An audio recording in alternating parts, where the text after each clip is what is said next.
I'm not on my plot today. I wonder if you can guess where, where I am today. This, by the way, is a huge clue.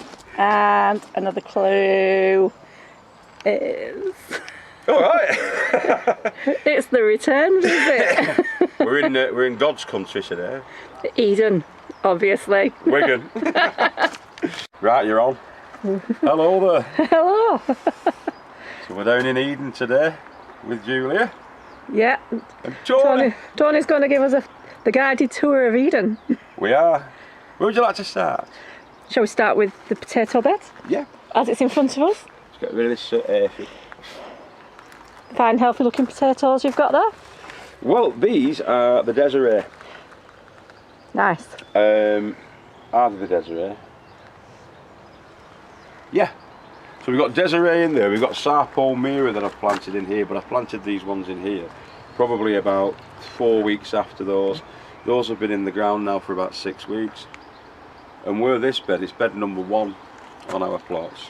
And this is on plot 36, which is our original bed, which is right in front of the tiki hut. Tiki hut. Julia's brought the sun with her this morning. You came down about 11 o'clock, didn't you? I did. If you saw ours yesterday, we were down at Julia's place over there on the Yorkshire border, the Lancashire-Yorkshire border, and she's come down seeing us today.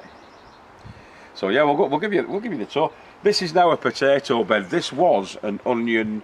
It was onion. It was kale, and we had leeks in there up until about 2 months ago. So once those leeks came out and the kale came out from this section, that's when I planted in the Desiree main croppers. So there are 3 rows of those with 3 potatoes in them, seed potatoes in them. We recently took the onions and garlic out from this section. So again, we've done the pits only a couple of weeks ago, and then the potatoes have gone there again. And these are all the main croppers. So we'll be harvesting these probably September time. Your main crop potatoes, as you probably know, many of you may know, will take 22 weeks to grow to full maturity, ready for harvest. So that's how long they'll be in there for, probably in about 4.5 months. Good long time. It is, yeah. Yeah. But they're well worth waiting for, because hopefully we'll get some nice fat potatoes off them. What we're doing in this bed, bed number 2, is we've got the bucket growing going on. Yeah. Now, if any of you guys have ever watched HGV's channel, Homegrown Veg, he grows a lot of stuff in buckets. And he's another guru, is he? He is another guru. Yeah. If you ever get a chance to see him, Homegrown Veg, he grows potatoes in buckets, he'll do celery, he'll do leeks, he'll do everything in buckets, and it's like similar to square foot gardening, but done in a bucket style. And so for patio growing and growing on, I mean, even in window boxes and on sort of like balconies and things like that, it's great. So what we've got growing on in here is we've got some carrots in this middle bucket, and then we've got the parsnips in buckets. Now there's only 6 or 7 parsnips in each one of those buckets, and we overplanted the carrots. As the carrots are coming through, the kids are pulling them out and thinning them out for us. They're doing a sterling job. They're doing a sterling job, and we're going to be starting more. We'll be starting more carrots very shortly. But I'll just have a look now and see how they're getting on. There we go. What about that for a carrot? That's a carrot. In these 14-inch cut flower buckets that we get from the Asda shops or Walmart in the USA, they give you these buckets away. If you're cheeky, you just ask for the buckets, you can get them, and it's what the cut flowers come in. These are 14-inch deep cut flower buckets, and they're 11-inch across the top. Basically, all we do with these is get the compost, filter it down through your shakers as fine as you can possibly get it, throw in some vermiculite with it to again loosen the soil, and then put the seeds in, put another layer of compost on the top, a fine layer of compost, water it in. What we did with these is we had it in the polytunnel for about 2 weeks, bottom watering in the trays. In the bottom of these buckets, there's no nutrition in these buckets, but in the bottom, right at the bottom, we put some bloodfish and bone, and then the taproot, hopefully, will seek out the nutrition Certainly looks like that's been seeking out the nutrition, doesn't it? It's nice and straight, that. Lovely. But that's what you want. Yeah. You want these nice straight carrots. If you don't filter down your compost and get it to a fine sort of a tilled and add in the vermiculite, whenever the taproot hits a bit of a lump in the ground, it'll fire off and it'll start to fork off. Same if there's a lot of nutrition in the soil, it'll seek that nutrition. You'll get like a weird alien carrot. But like I said, they've only been in now for about 6 weeks, so the ones that are still in there, we're going to leave them in until probably another 3 or 4 weeks, and hopefully we'll get them like that. They'll be super then, won't they? And like that. So I'm not going to put that back in, I'll take that. I thought you were putting it back in then. I know. So we'll leave him, we'll take him. So those are the ones in the buckets. We've got some sweet corn in here. Now we started these sweet corn off from the kernels of sweet corn, I'd like to say 10 weeks ago. So these were started off in the sort of 2-inch trays. So you had the 24. Yeah. No, we had 3 sets of 12 of the 2-inch cells. That's where they were started off. Again, no nutrition in those. A mixture of the compost and the vermiculite. And that just helps the roots to get going. Once they got to about that size, then we took them out and we potted them on into the 3.5-inch square pots and let them grow on in there. And once they got to a goodly size, yeah, we just planted them in.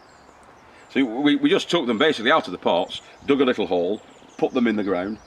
There you go. Did you put any feed or anything in the hole when you were planting them? Well, in this bed, we prepared that bed, and it's got 6x concentrated farmyard manure in it. It's got blood, fish and bone. When we were planting those in straight out of the pots, we sprinkled a little bit of just bone meal in there. Now what the bone meal will do is assist the roots to grow under the soil.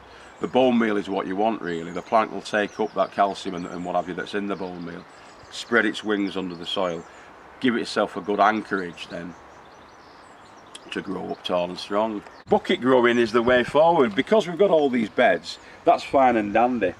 We've just taken the onions and the garlic out of this bed, which frees up that bed for planting other things. But while we were waiting for that, we were a bit short of space. Using the bucket method, you can put these buckets wherever you want to put these buckets.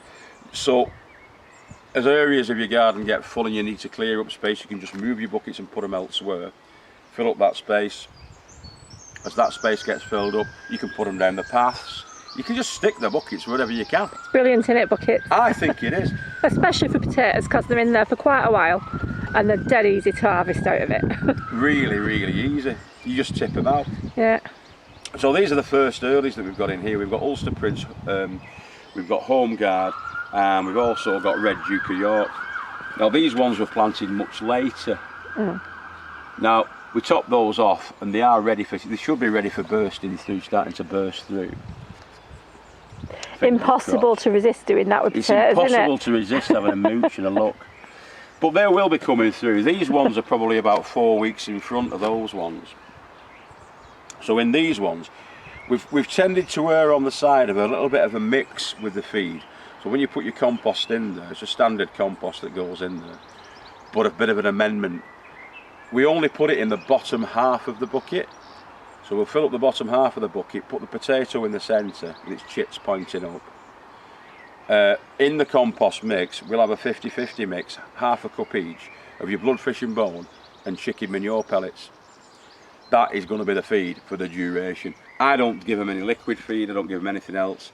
If you put that in the bottom part of the bucket, the roots come out of the potato and it lives off that. Everything above the seed potato is where your spuds are going to be growing. So we tend to put the actual potato about 2 inches from the bottom of those 14-inch ones. And then, as I say, anything on a par with the potato and above that potato, i.e. 12 inches of grow space, is where your spuds will be. I've got my fingers crossed. I think these will produce 2.5 pounds of delicious new potatoes. 2.5 pounds, you heard it here, folks. 2.5 pounds per bucket. We'll be checking. My prediction. If they don't do that, you won't film it. Yeah, you'll never see it. If they don't do that, you'll never see it. But I'll be sneaking some spuds in. No, I won't. it'll be as it's shown. Last year we got around about out of just pure chicken manure last year as a feed. That's pellets, not pure chicken manure. Chicken manure pellets, organic chicken manure pellets. We were getting around about that from the Ulster Prince. Cool. About £2.5. So they did well actually last year.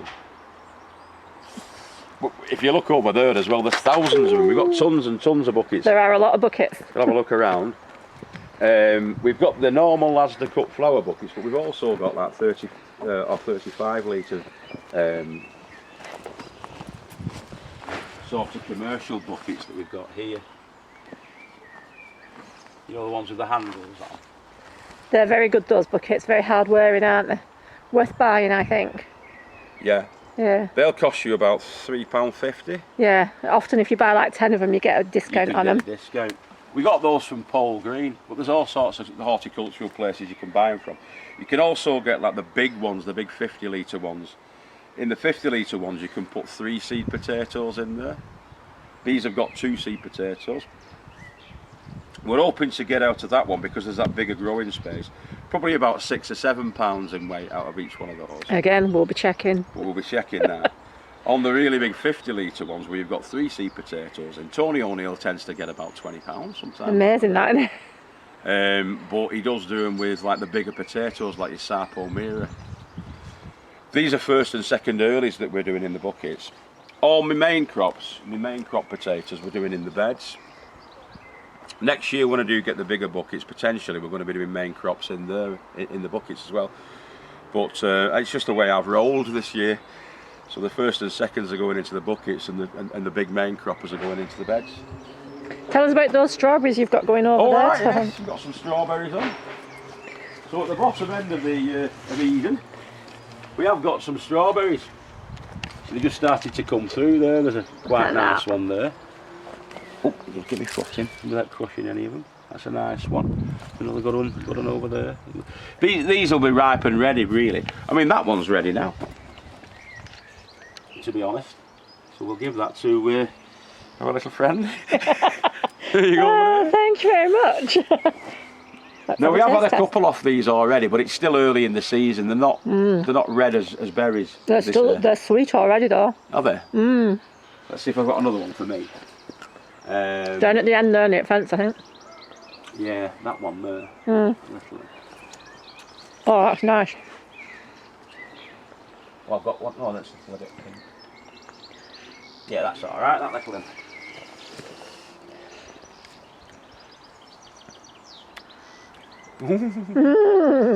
Yes.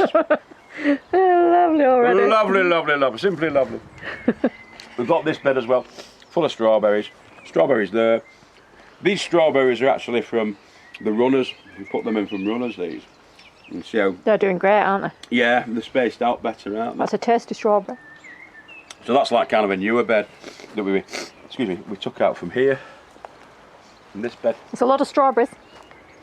There's a giant, humongous one there. I just spotted it. Oh! And I think a birdie spotted it as well. Oh yeah, hasn't That's what you've got to watch for. Look at bird damage. Something's been at it either, but probably a bird that. You can get slug damage, I can't see any slug trails on that. Yeah. But a bird's had a peck of that. This is precarious adventure gardening, this is. It is. Can I get off? This will be good. Now watch this. 3, 2, 1, go! Hey. Here we go. So yeah, there's our strawberry bed. These are all fruity bushes over here as well. And this is on the lady farmer's side. So we've got blackberry in there, we've got red currants, that's black currants. Black currants, yum. I think my favourite fruit, black currants. I know, when it comes through, it's just keeping the flaming birds off. It is. So, look at all them. That would be good. Blackberry, yeah. Yeah. It should start soon then. I think so. Oh look, down here. We'll be getting some. There you go, there's the first of them. Now we just put them in because we got them for free. The plants.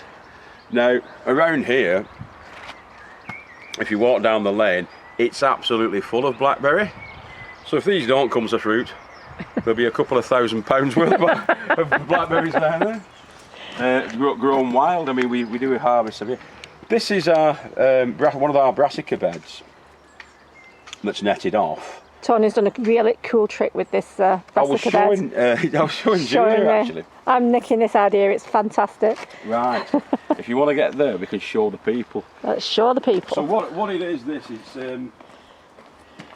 we've got them on slider lifters, and all the slider lifters are zip ties. So we've got a zip tie there that we can just slide down. You've got to have a couple of passes on it,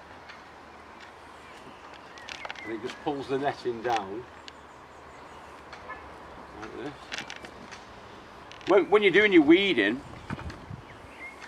it makes it dead easy, and it actually retains and holds back your netting, so you can get in there, do your weeding.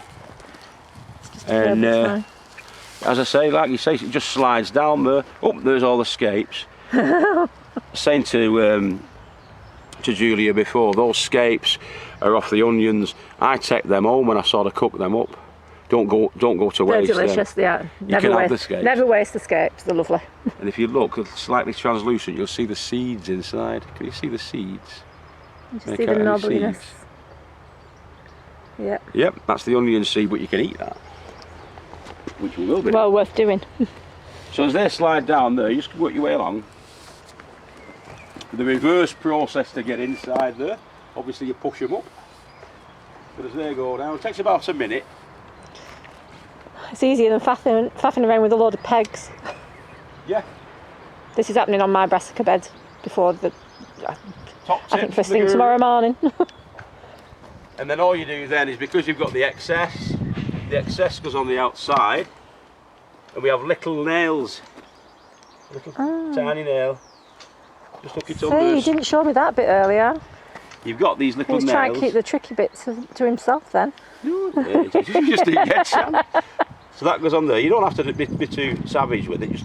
Just hook it like that. And what that does is just keep that netting in place. Very and stops cool. the wind getting under the skirts and blowing this giving it the Marilyn Monroe like. So that goes down there. Cool. So what that, as I say, and all that is for is to keep the birds off your lettuces, keep the cabbage white butterflies away from your brassica. Those are those little white butterflies you see flying around that have got devil's horns on the heads. Devil's horns. Yeah, they got tattoos on their arms. Little green tattoo. Yeah, they identify themselves as being little devils. Yeah, the little sons of bitches. That's PG now. That's not you. So yeah, so that's what we're doing with this particular bed. We've been experimenting with the hoop tunnels, the netted tunnels. You can see over there, a lot of these are just basically 4 brassicas, but these are bursting the britches now because we've not got the nails on. They can get underneath, so I'm going to come out with a solution for that. I have been trying to weight them down with these trampoline springs and stuff like that.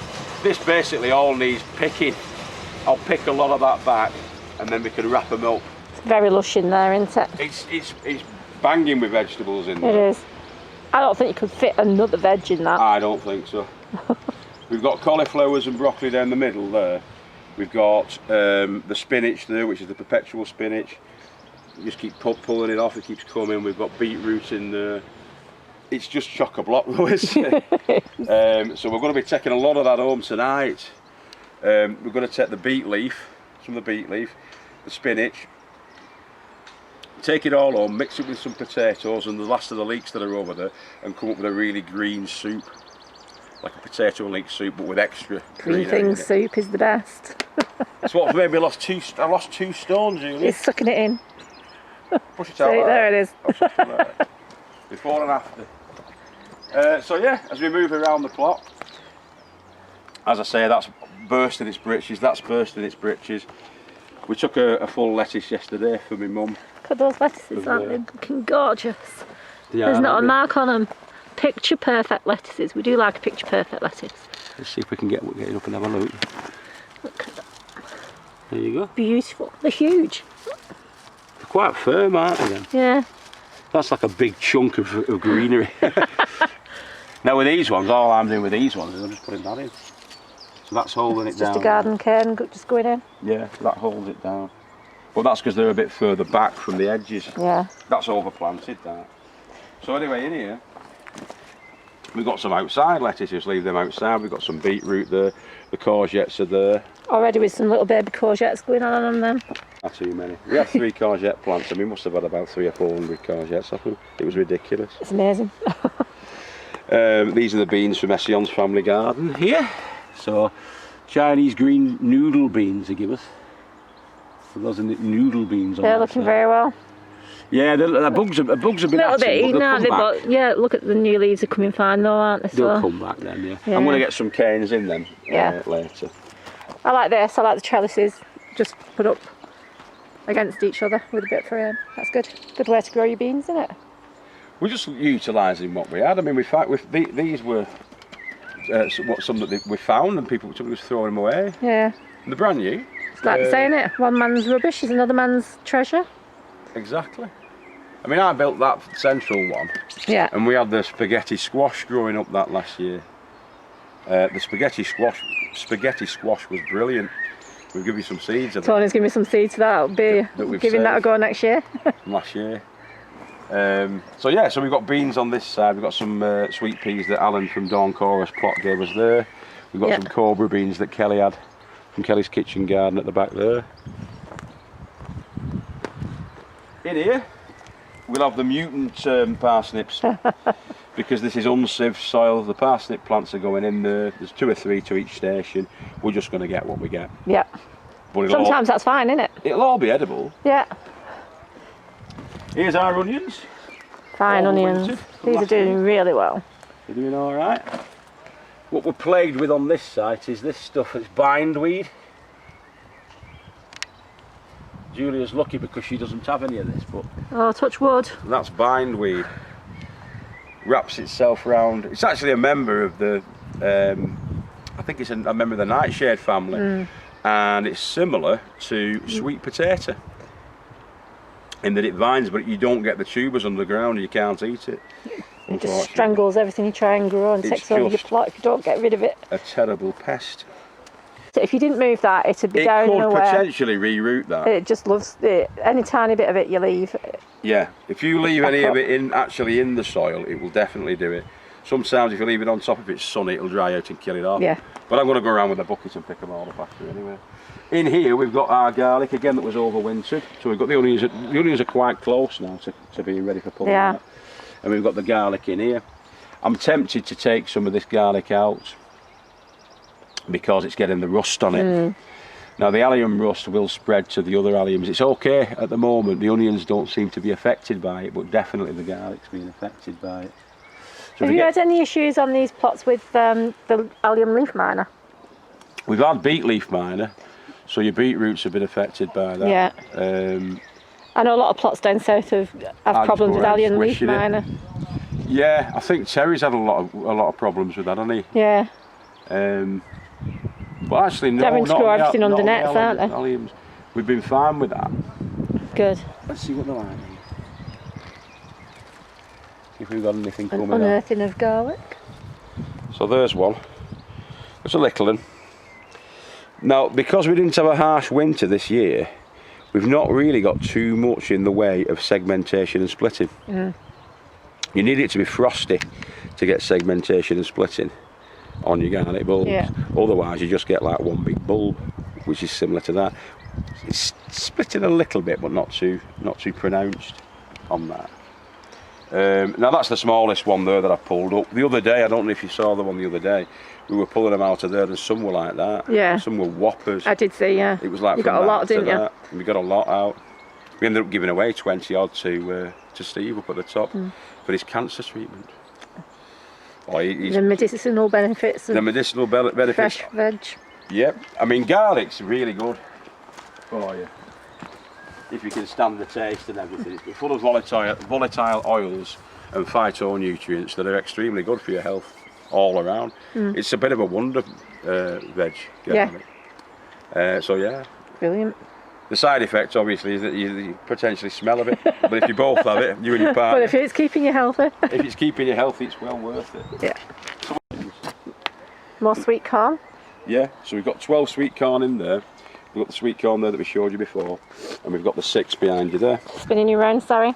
Here we go. Another So we're 6. trying it in different locations. Yeah. Climbing beans down there. Again from Ession's family garden. Down there. What sort of beans are there? We've got cowpea. Oh. We've got, I'll tell you. We've got cowpea, which are these ones. Yeah. Cowpea. We've got these. I think there's quite a bit of cowpea. Yeah, they're cowpea. That's the green noodle beans, Chinese noodle beans. Getting down there. We've got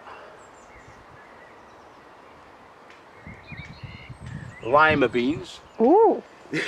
And we've got Christmas pole greens. You got some very exotic beans going on there. And they were from the US of A, Yeah. where Rob lives. They're all seeds from his plants, aren't they? Yeah, there were seeds that he's grown himself and he's sent over to us. What you find with a lot of us gardeners is we're quite friendly, and we'll send each other stuff when we like seeds. We'll come like we are. Oh, I've got some of that. Do you want some? Yeah, and it's good. I like that part about that. Yeah, it's a very generous hobby to have. The community's really good for that sort of thing. Peas. Peas. Kelvin Wonders. Kelvin and Wonder. Dripping in peas.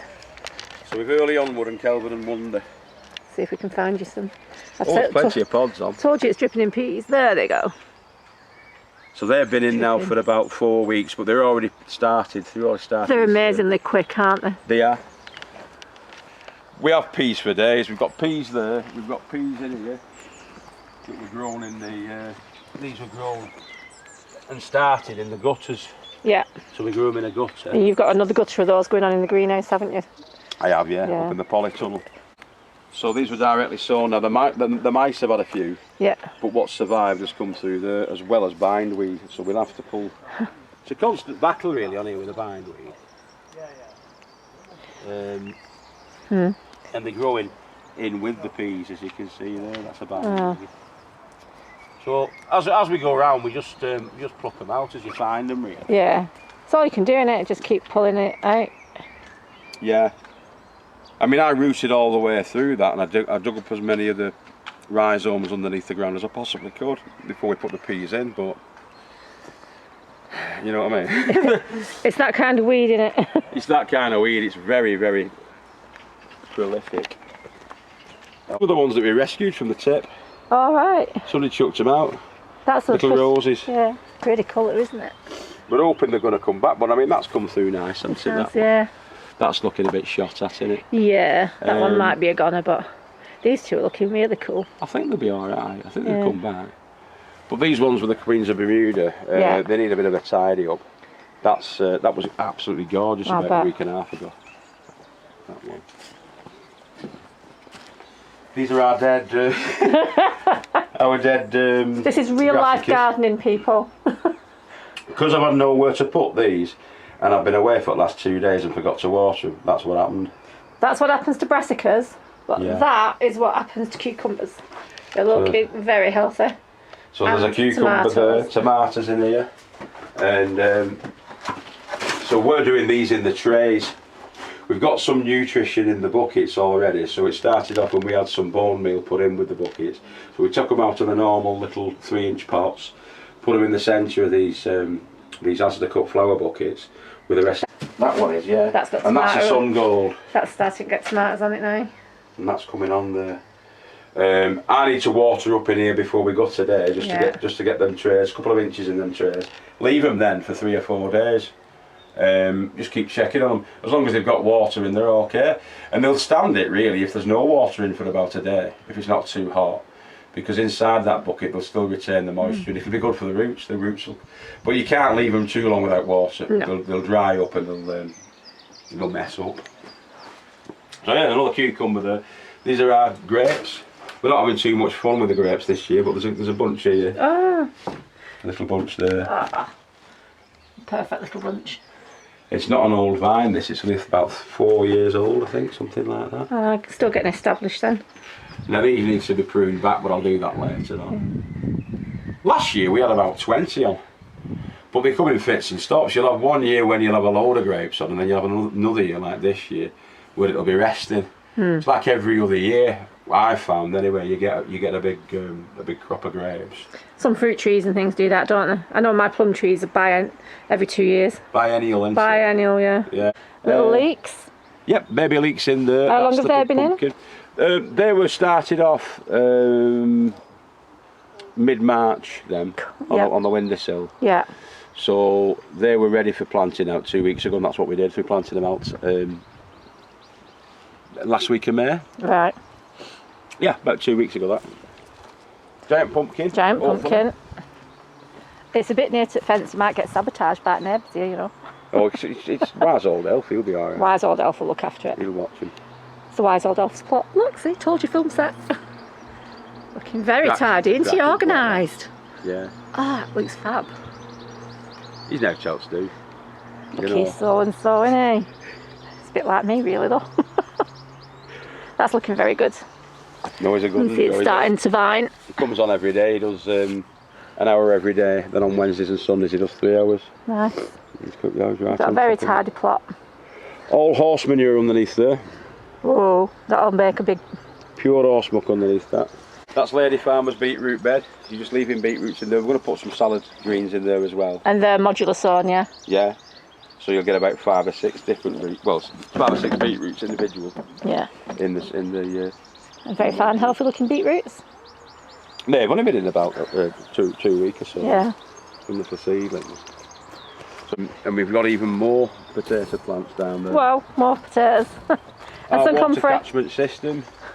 So it all comes off here into the buckets. Same with the greenhouse, drops down into the containers, into the big drums. Excellent. We try and retain as much natural rainwater. And this is your top tip, isn't it, for these things? Yeah. To leave that bit on. You leave that on, and then you can then, with your snout-nosed water hose, your snout-nosed hose, shove that in there, and then we've got a tap on site here, so we can fill these up when there's droughts on with the tap. Just go straight in, so you can leave them. Yeah, you don't have to hold it there, filling them up like a fool for about half an hour. You just leave that in there, leave it running, and it just tops them all off. That. Great idea. Yeah. We're back on the peas. We're back on the peas. We've done full circle now. I think that's more or less it. I think it is, yeah. Thank you. Lots growing on. Lots to harvest now. Yeah. We'll be pulling a lot of the spinach off and the beetroots out.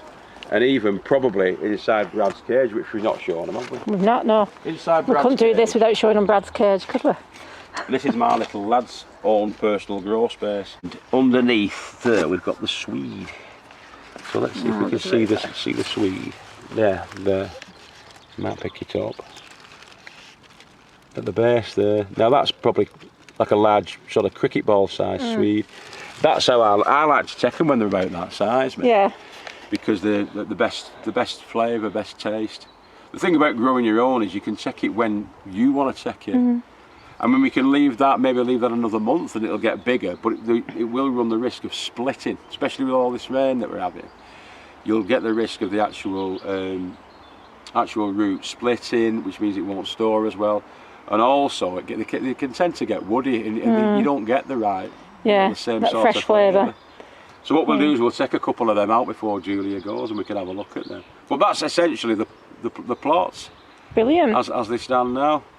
Thanks for showing me round. It's been great. It's been great you coming down. We've even had a Wigan pie lunch. She's had a pie. She's had an egg custard. I have. She's had Vimto. Vimto, yeah. It's been treated like a northern queen, me. A proper Lancashire feast. But no, it's been great having you down. Thank you. It's been great being here. We loved coming down seeing you yesterday. The kids were still buzzing about the dog and that. And the sheep. Dog was passed out, he was comatose for the rest of the day after you'd taken the lads away. I'm not surprised. He was running around all day, wasn't he? Yeah, we're great. But no, it's been great having you now. Great. You're welcome anytime, you know that. Thank you very much. I'd love to come again. Alright. Yeah. Bye bye now, everybody. Bye, everybody. We should do. Bye, Keep growing your heads down, boys and girls. We love you all. Bye.